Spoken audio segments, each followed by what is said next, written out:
weeks now. So Sounds good. go ahead, Michelle. Okay, thank you very much. Okay, good morning. Hi, 10 George Realty. Hope you had a nice weekend. It was a beautiful weekend, the weather was just right and sunshine and just overall good. And also I'm sure that you have noticed the housing activity has improved quite bad. And as a matter of fact, the buyers are coming back to the table now, because the rent is getting higher, and Uh-huh. they feel that it's more affordable to get their own house, because the rent is keep going up, the real estate is always a very good investment. And also the foreign money start coming in too. I think they from China, from Iran, from all the other countries, the foreign capitals are coming in to buy real estate. So that is a very good sign. Oh, And also, best of all, the commercial real estate has coming back to life. The industrial and the multifamily is really booming right now. So it is a good time for you to talk to your client and ask them, and talk to them about what is good and what is bad and yeah, the more knowledge you have, the more convincing you will be. So prepare yourself I'm sure that it will pay it's worth it. But anyway, the business is getting better, and I can see that in our office too. I hope that we can get that keep the momentum. Nevertheless, okay. Today the your affiliate speaker is Brendan Saransky. But before I introduce him, I'd like to introduce the other affiliates first. So let's begin with John Wax. John, go ahead. thank you, Peter. Good morning. Can you believe it? August, guys. We're here. August. And hi, 10. This is the time to really shine. I'm telling you, this is the time to really shine. Reach out to your sphere of influence because these are the people that are going to need to make some changes. School is almost back in, probably in the next week and a half, and they're going to have to make some decisions. What's also rocking out there is Southern California and elsewhere. We all know that there are earthquakes happening all over the world. Well, in Southern California, they've been happening also. There was a 7.1 early July. We've had a 7, I think it was the end of July. We had a 4.6 in Fontana. There was another one today. At the beginning of August, 2.6. What's the best way to know whether or not your property is affected by earthquake? Get your SNAP NEC report at time of listing or take it with you on your listing appointment. Remember, and thank you for coming out to my class on the learning about the FHDS cart form and some of the changes in the fire zones. We are the only ones that include the FHDS cart form in our reports, so you don't have to search anywhere. In 5 places, we tell you it's in a high fire zone and you may need to use the form. And there is still no requirement for the seller in Southern California to have to get an AB 38 inspection. Only in the 5 areas up north are they required. I went over that in our class, and you should refer yourself to that recording. And I'm here for you. My best tip to you is have your signage, have your business cards with you, and don't forget your badges because people, you never know where the next deal is coming from. Let's have a great meeting and a great August. Thank you so much for allowing me to be here. Thank you, John. Thank you. Appreciate it. And next we have Nicole Manat from Fidelity National. Nicole? Good morning. Yeah. Happy Monday. Thank you, Peter and Michelle, for allowing us to join you. Can you guys believe it? There's 149 days left till the end of the year. So my question to you is, are you gaining momentum or losing momentum? Peter said the market's changing. Yes. So keep up your momentum. If you have not kept up your momentum and you listen to the noise on social media, the news, you need to get back in the right frame of mind. There's still so much opportunity, and I'm here along with all of the other affiliates to help you guys with your business, to help you grow your business and stay economically focused, not ego focused. So contact me for your title needs. I'd love to help you continue to grow in your business. Have a fantastic day. Nicole Menard, Fidelity National Title, and keep me in mind for your next title order. Thank you so much. Have a wonderful day. Thank you, Nicole. You used to provide me with a lot of housing news, but lately I haven't seen for the last 2 weeks. I will check. It looked like your email unsubscribed, so let me double Really? check it. Oh, because I always I'll send it. the news, it's very useful, and I share that with my agents, and they like it too. So I hope you didn't drop us from your. No, I didn't. For some reason, it came through and said that you unsubscribed. So let me go back in and I'll send. Yeah, I'll go back and I'll send it to you, and you can resubscribe. Okay, real good. Okay. Thank you very much. Thank you. Thank you. All right. Next we have Nancy Chen from Lawyers Title. Nancy, you have to unmute, Nancy. It was because John complained I talked too much. I'm muted. No, we want to hear what you have to say, Merrill Lynch. Good morning, everybody. Nancy Chan, Lawyers Title. Yes, we are always here. You are a very amazing office people here. Hardworking, very warm. Everybody treats everybody with respect and with the leadership of Peter. And it's a pleasure to be included in your office meeting. Lawyer's Title is 100 years. We celebrated a couple weeks ago. And I was talking about being in this business for a long time. You never forget the basics. Farming, getting in front of people, talking to people about real estate, getting the information from all the related industry, and keep yourself informed and always keep your clients informed. If you have one tip that I can give you today is that go through your phone Rolodex, go through whatever you have to keep your clients and start calling them. Every couple months, you should be talking to them about what's going on in the real estate business. Just getting in front of them is the number one. And we're here to provide you data. And I look at data statistics, but there's nothing more important than to face-to-face, toe-to-toe, eye-to-eye, one-on-one, talking to them. And I think a lot of times your calls are welcome. They've already known you. You're part of their lives. Just keep them informed that you are still in the business and you are here to help them. But if you're new, you need farm package or something, go ahead, give us a call. 44 years in the business. I'm here to help you, whatever you need. Thank you so much. Michelle, everybody, Catherine, talk to you later. Nancy Chan, Lawyer's Title. I want to earn your business. Thank you. Thank you, Nancy. Appreciate it. We have affiliates in the training room, right? Yes. Just a second. Yep.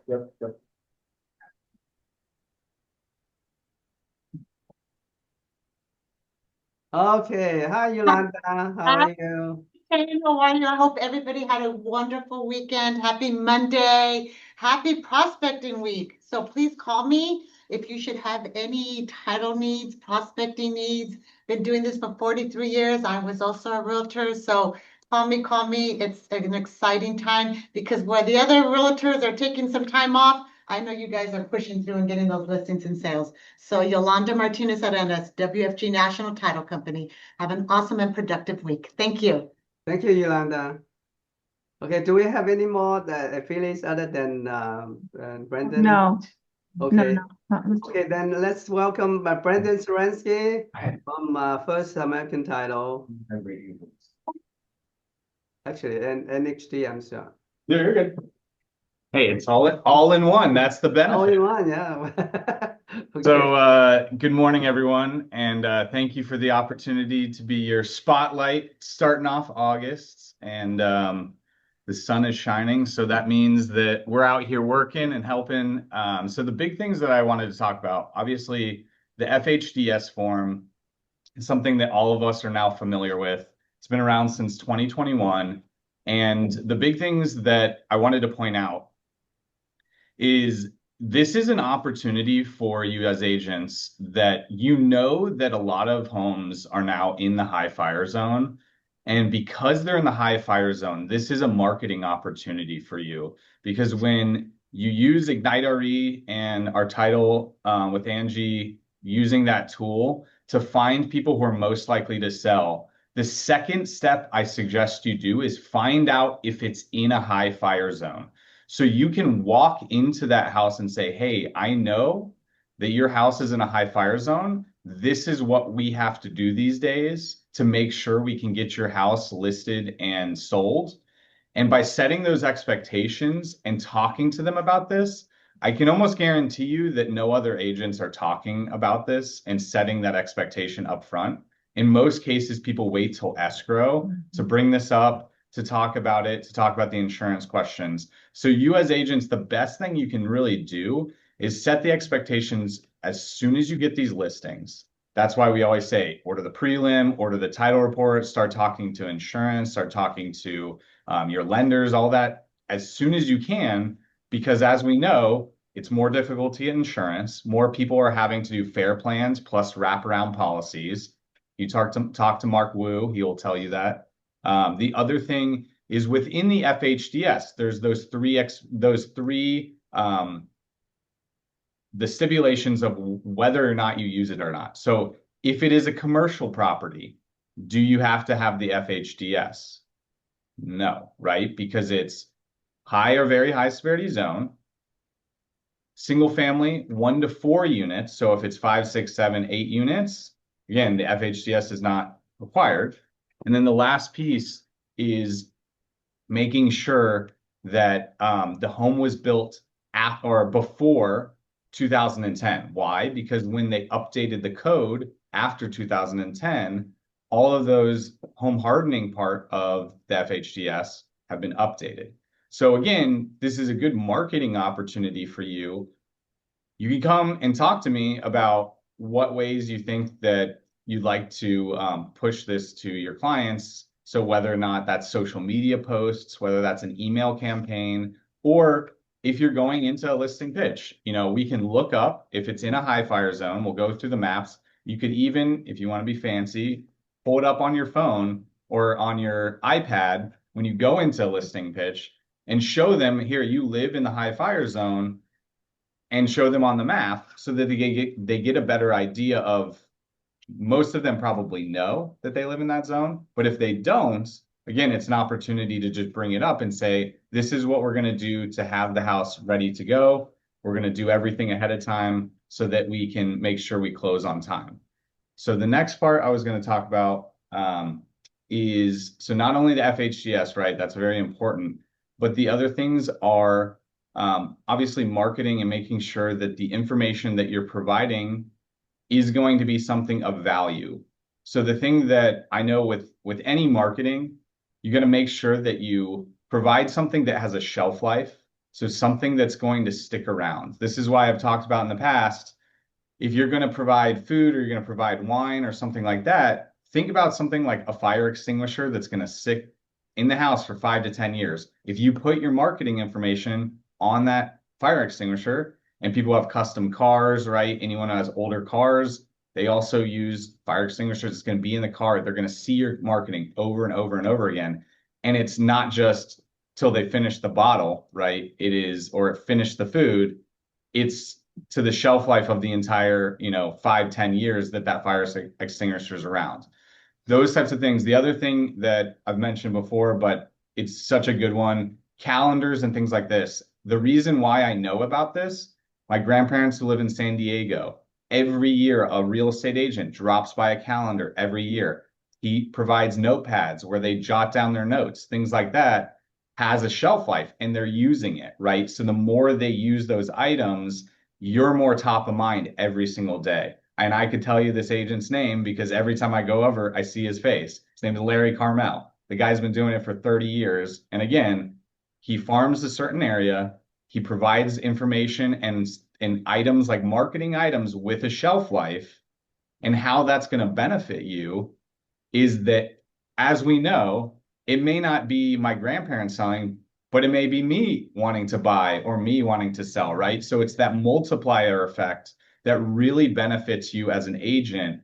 The more you have that type of marketing that has a shelf life out there, the better it's going to be for you in the long run, because you're going to get cousins, you're going to get aunts, you're going to get friends, because they come over, they see the calendar sitting there and like, wow, I don't have a real estate agent who brings this stuff to my house. So it's that type of effect that when you are providing that type of marketing, again, those are the things that are really going to move the needle. And as we know, the market can change in an instant, and you can get the snowball effect and start having more and more sales, right? And I will tell you, I have a really large territory. Certain areas are selling more than others. Because why? Certain people, right, in certain areas have more people that are empty nesters, right? It comes in pockets. There's usually a group of people that kids grow up together, right? We all kind of had that where we all were within a couple age range of everybody. And then all of my parents and everybody on my street, they ended up selling around the same time, which was actually 2020. So again, think of those things and use the data to help you to find that information. That's why you go to title and you get that farming package. You find out what people are most likely to sell.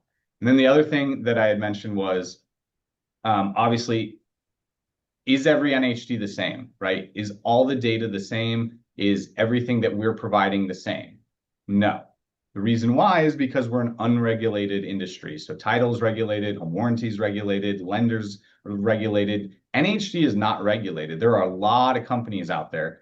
They'll offer you discounted reports. They'll offer you things like that. But where you're not getting in return, you don't have someone to call typically.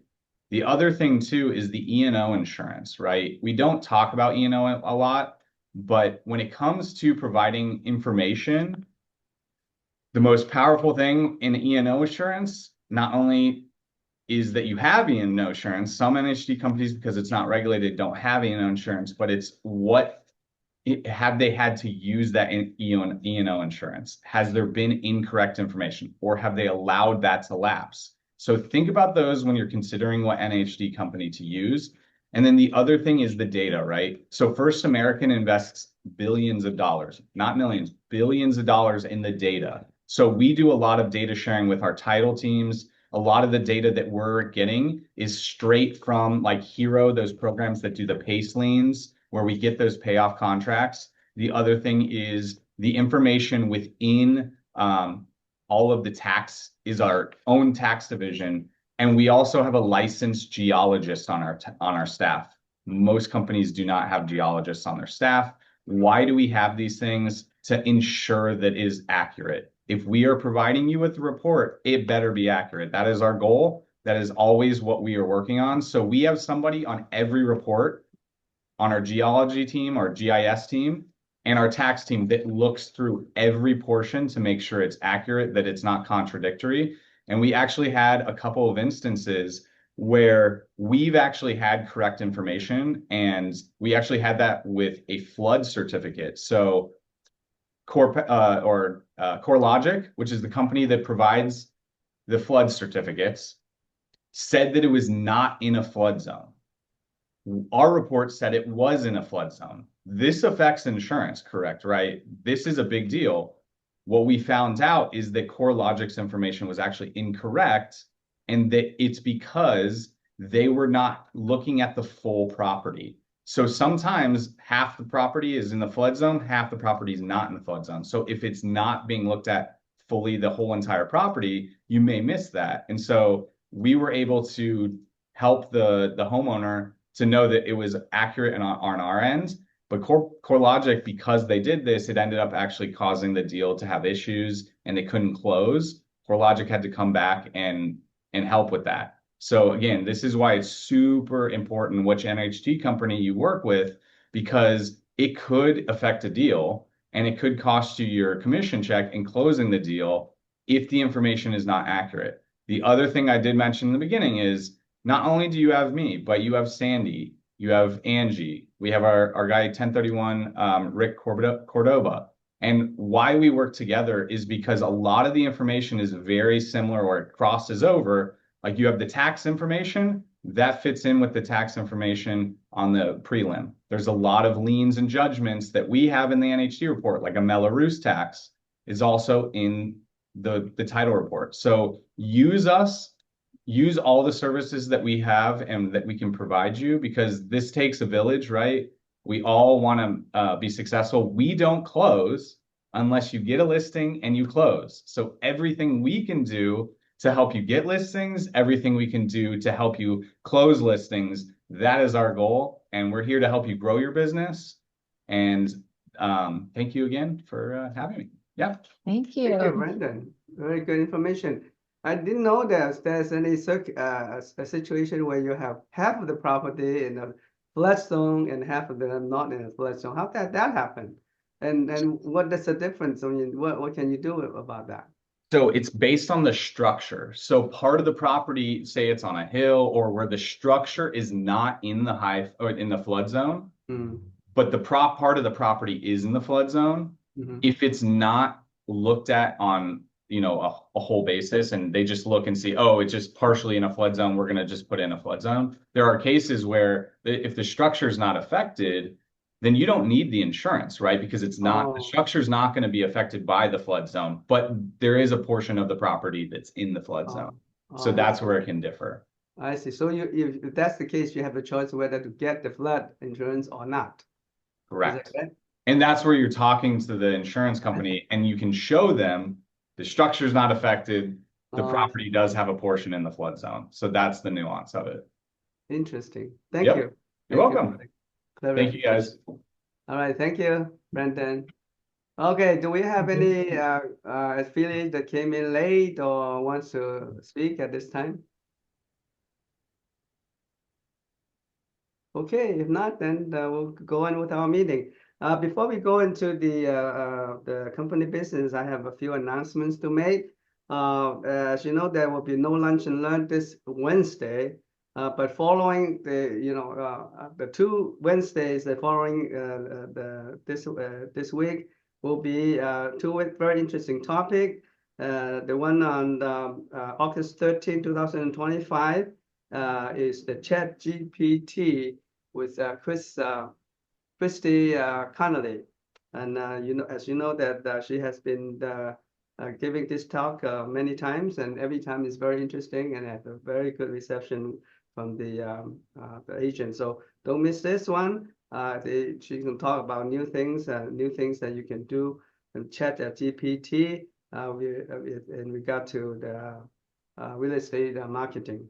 And then the next following Wednesday will be the risk management by Brian Smith. And this is the annual risk management, and it's very beneficial. And then Brian Smith is our company counsel, and he's very interesting. He's very down to earth, very practical. So I also encourage everybody to attend. This is once a year annual risk management seminar. And this Friday we'll continue training on commercial leads, right, Michelle? Yes. Yeah, we'll continue with that. We began last week and we'll continue this week. And on Friday, 8/15/2025, we'll have a rare training from the CRMLS. It will be training on the top violations of MLS, so that we can be better informed and so that we won't get into violations. The reason is I want to invite them to come to our office and in personal training is because one of our agents got fined because of the CRMLS, and as a result, I got fined too because I'm the supervising broker. So I don't want that to happen again, and I want everybody to be vigilant about CRMLS. As you know, there's so many violations in CRMLS, and it's very easy to overlook. And the violations are not cheap. You know, some of them carry $2,500 well, for violation per violation. So it's not a laughing matter. So if you get a violation, and then it's very difficult to shake it off. And they are very adamant in collecting the penalties and interest as well. So there will be on August 15 at 1 o'clock. I think it's a Friday, right? Yes. Yeah, Friday. Yeah. Okay. I hope you can attend too. So any other announcement, Michelle, that you want to supplement? No, I'm glad you brought up the Chat GPT. There'll be a really great lunch provided. It's going to be catered in, so we hope you all can make that. It's very useful and informative for all of us. Yeah. Every time we have that seminar, it's very well attended. Okay, let's see. Then we'll come to our listings and sales. Michelle, can you take it over? All right. So we're gonna first go into the new escrows. Antonio Rodriguez has 3814 Bostwicks in Los Angeles in escrow for a sale price of $779. And Christine Finn double-ended a lease in San Gabriel, residential lease that is. Harrison and Shumay opened escrow on 189 North Nicholson Avenue in Monterey Park, 817.5. Nina Shu opened escrow on 168 Monterey Street, number 522 for $965. Nina and Tatiana double-ended a condo on 419 North Chandler Avenue, number 402 at $710. 71 North Bonnie Avenue, unit number 1, Pasadena, is a residential lease, double-ended by Shumay and Harrison Camp. 3165 Atwater Avenue in Los Angeles, opened escrow at 825, and the agent is Eric Toe, listing agent. Shumay Cam closed a lease at 500 North Atlantic Boulevard, unit 1737. That is $17,000 a month. And new listing weekly report, 419 Chandler Avenue. That is Nina and Tatiana for $728. 1301 Atlantic Boulevard in Monterey Park is Cecilia Wong for $550,000. That's a condo. 2005 Mount Vernon Avenue in Riverside is a residential listing for Sharon Chow at $1,090,000. 17525 Colima Road, a lease closed on unit number C at $2430 a month by Shumay Camp. That's a commercial lease. 168 South Monterey Street, number 522 Alhambra. That is $965. Listing agent is Nina Shu. Nina and Tatiana have a listing for $710,000 at 419 North Chandler Avenue, unit 402. Sophia Chow has a residential listing at 2753 Waverly Drive, 1103, unit 1103 for $1.295. And Anna Lasarda has a listing in West Covina, $699,000. It is residential at 223 North Lark Ellen Avenue. And closed escrows, a condominium for Nina Shu, double-ended on Monterey Street, number 322 for $715. Another condo by Nina Shu, 168 South Monterey, number 422, $738,000. A lease closed for Shumay Cam, 533 Las Tunas. That was $39.50 per month. It's a commercial lease. 911 Southern Road, San Gabriel. Christine Finn double-ended that. It's about $3,000 a month, excuse me. 100 Grand Avenue, number 112, West Covina. That was closed by Shumei Cam. That's $31.53 per month commercial lease. 1708 Via Malanda in Fullerton. Suki closed a lease, and that is residential. 19705 Kalima, number 11. That was a commercial lease closed by Shumei Cam at $4,018 per month. So I just want to say commercial leasing, that's why we wanted to touch back over it, is very lucrative. It's a great profit center. You tend to get paid quicker than you will on a putting an escrow together on a property.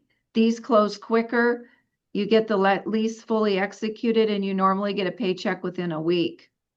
So it's great to see all the business. So thank you very much for all your effort and hard work. Thank you, Michelle. It's good. It's good to see the activities of the company is going, good. And as you know, as you said, that the commercial leasing is very lucrative, and I'm glad that a lot of agents are getting more, getting easier, more comfortable in doing the commercial leasing now. That's why they're training a lot on commercial leasing nowadays. So if you have any question regarding commercial leasing, Michelle will be a perfect person to go to, and we're here to help you to get used to it, to get more the commercial leasing and more profitable. Okay. All right. Any questions for Michelle and I, or any agents want to pitch their listings, or any reduction in price? It's time to speak up now.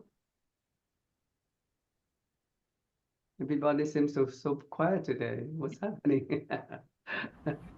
Hi, this is Buddy. Yeah, buddy. I got a question.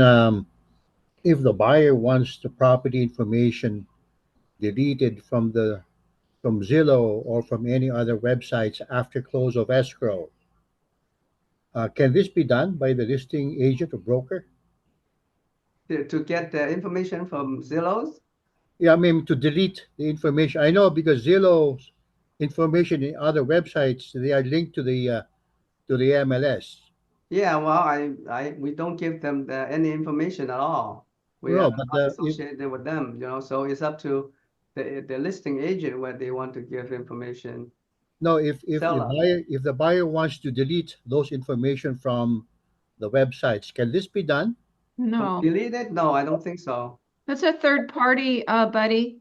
Yeah. And yeah, you can't, it won't be deleted. The one thing that you can do is contact your local board and see if they can help you with that. But after closing, it's going to remain on most of Stays those there, right? third Yeah, parties. that's what I thought. Okay, Yeah.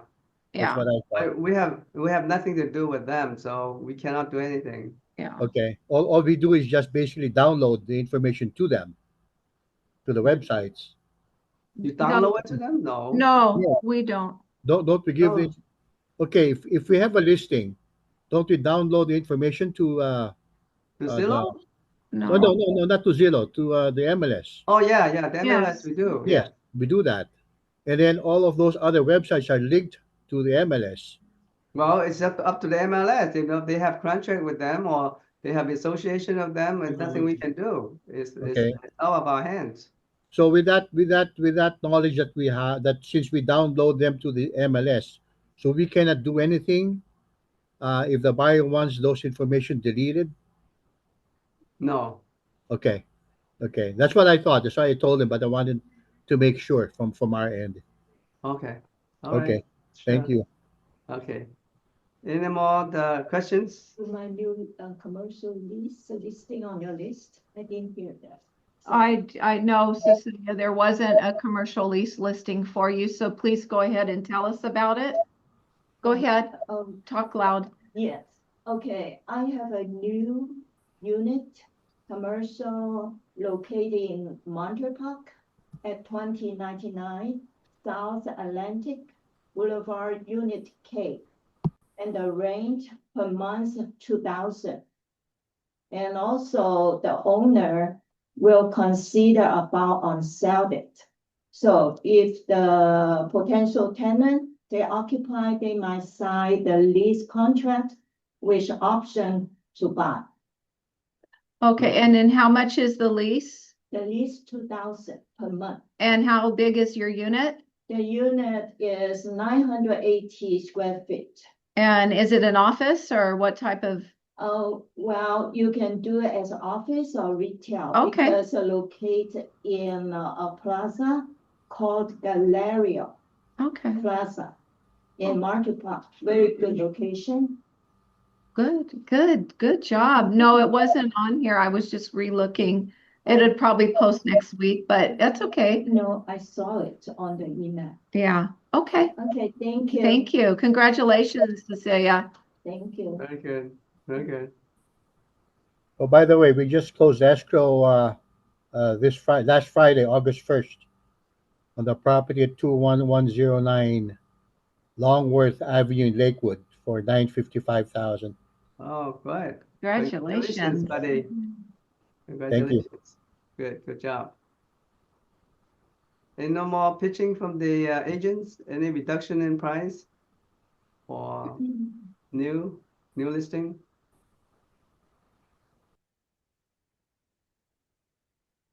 Okay, if not, I would like to do my presentation today then. I will share screen. Okay. What I want to share with you is I'm sure that you have heard about the One Big Beautiful Bill Act by Trump. It was passed during the July 4th weekend, and it become permanent.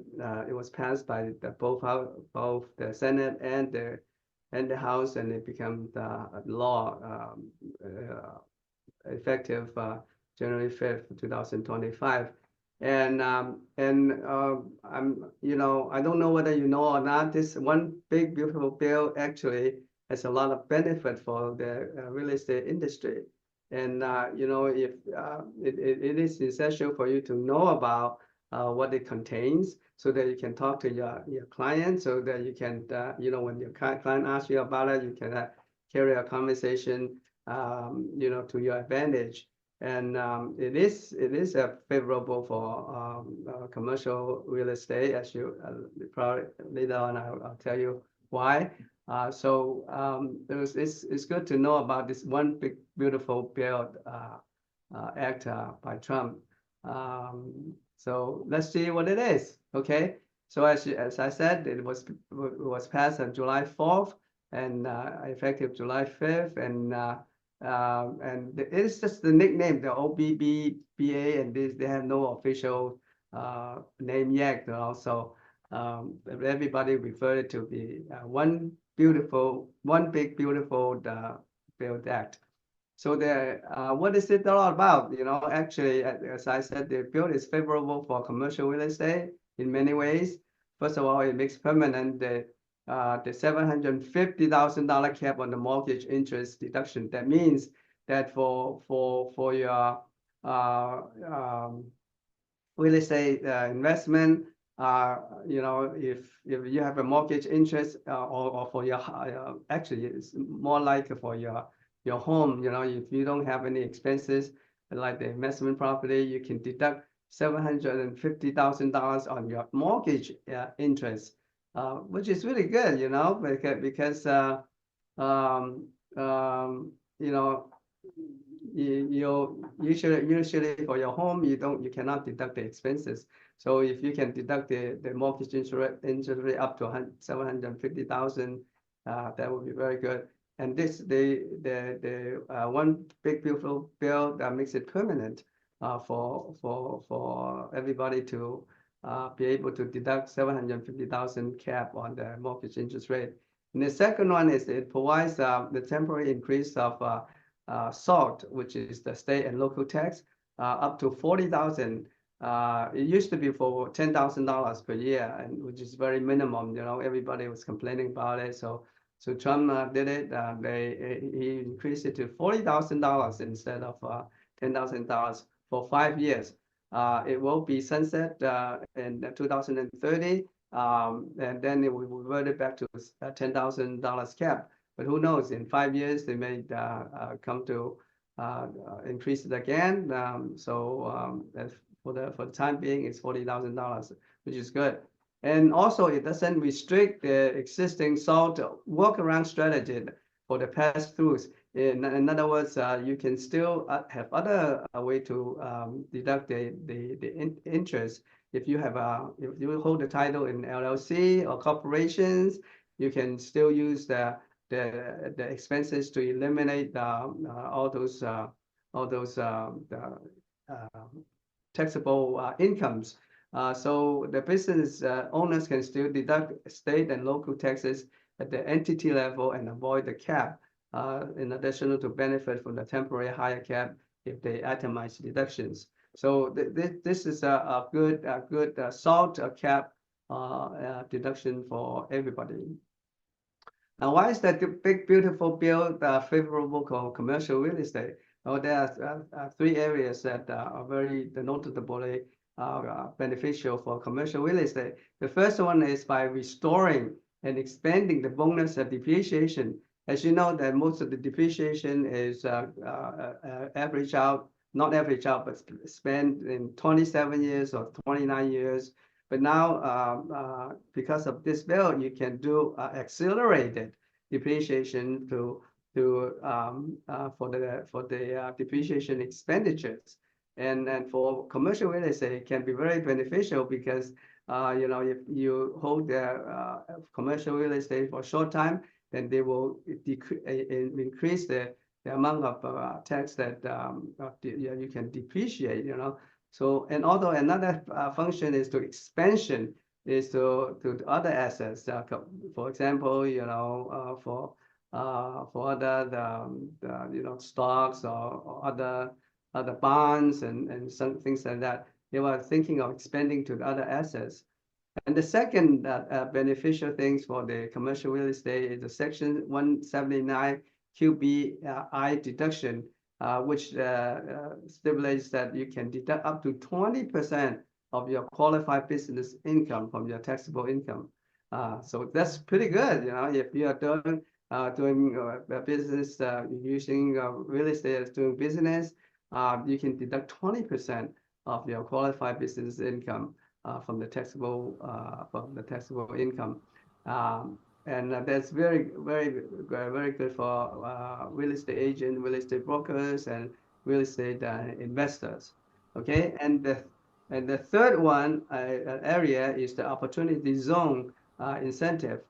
They will keep the opportunity zone permanent. And later on, I'll talk a little bit about this, the advantage of this opportunity zones. But this is a very good investment vehicle where you can defer the capital gains, and you can have other benefits if you qualify to be within the opportunity zone.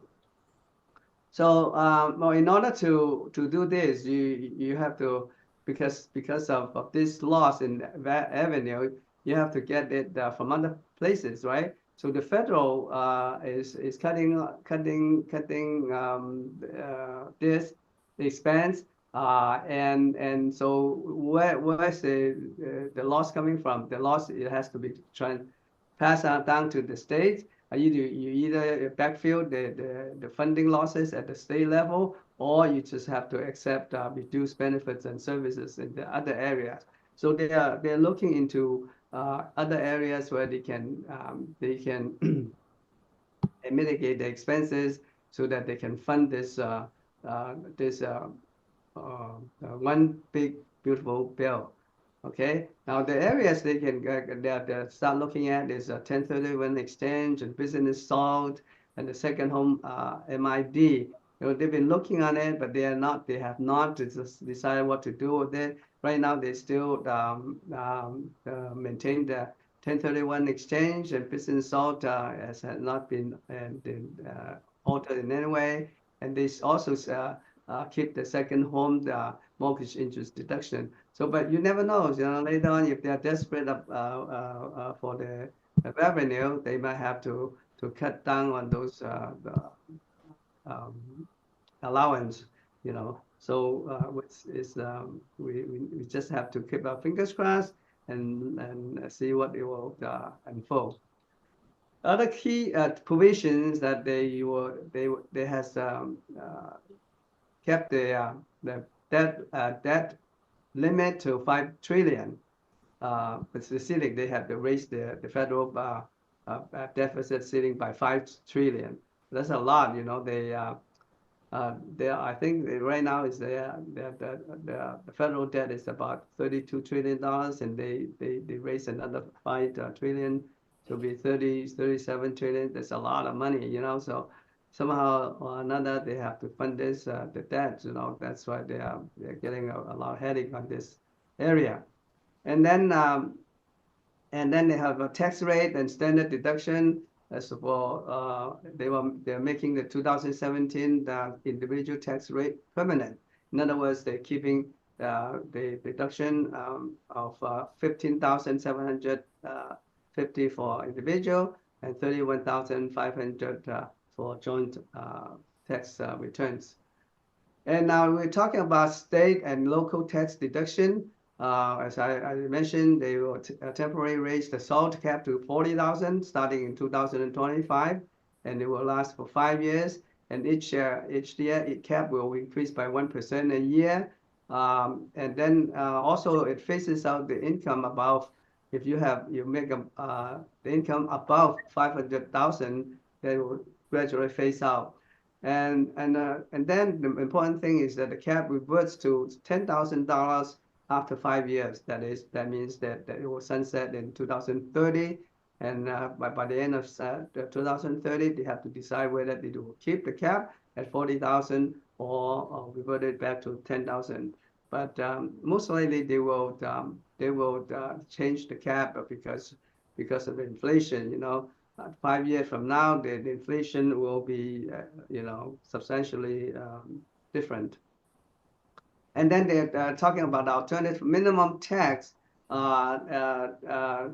will make it permanent. The 8 AMT exemption level set by 2017. That means you have pass-through business incomes.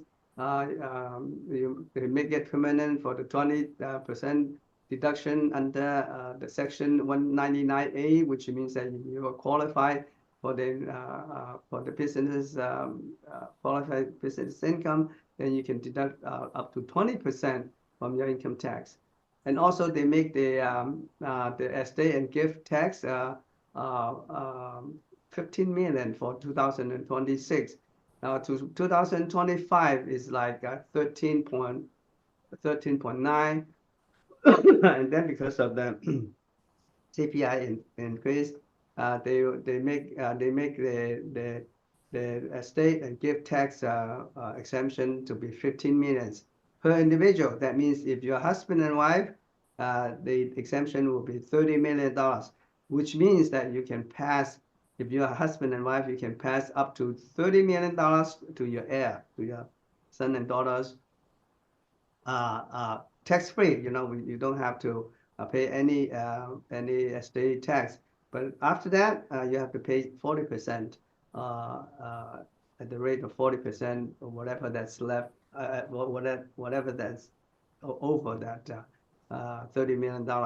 And then the interest income deduction, the mortgage interest deduction is capped at $750,000.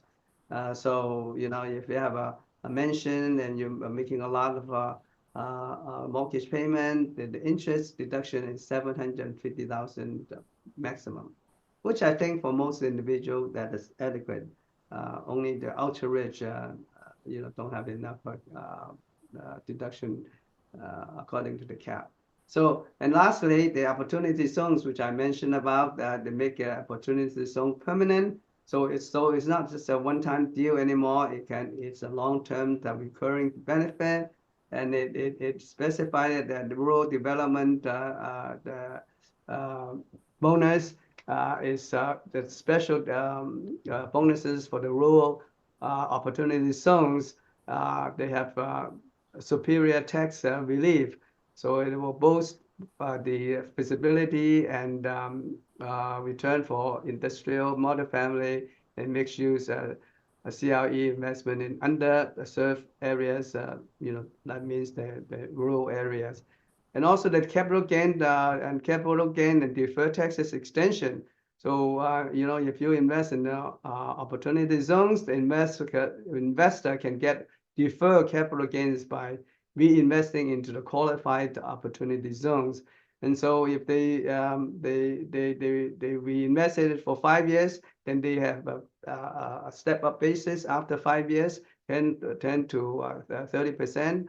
Reducing the taxable gain, and if they put it, continuously for 10 years, then any of the gain investment from that investment is exempted. So you don't have to pay any tax after 10 years if you invest in opportunity zone. So that's a great opportunity for the real estate investors, and a lot of people are looking into opportunity zones. So when you talk to your client, make sure that you inform them of the opportunity and the availability of the such opportunity zones.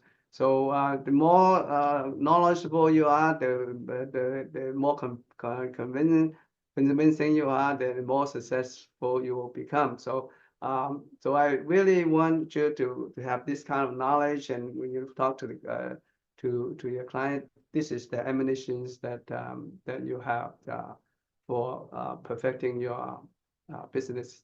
Okay, so I'll stop here, and if there's any question, please ask me now. I hope that it will be beneficial to you. I hope you like this. Peter, that opportunity zone, is that mostly to try to improve farmers, right? I'm sorry, can you repeat that again? The opportunity zone, is Yes. that mostly rules to help the farmers, right? Well, yeah, particularly for the farmers, yes. Yeah. But it's also, they have different kind of opportunity zones. Right. And it's just not just exclusive for farmers. So you have to know whether that zone, that area is eligible for opportunity zones. Yes. Okay. Yes, sir. Carlos? Okay. Any more questions?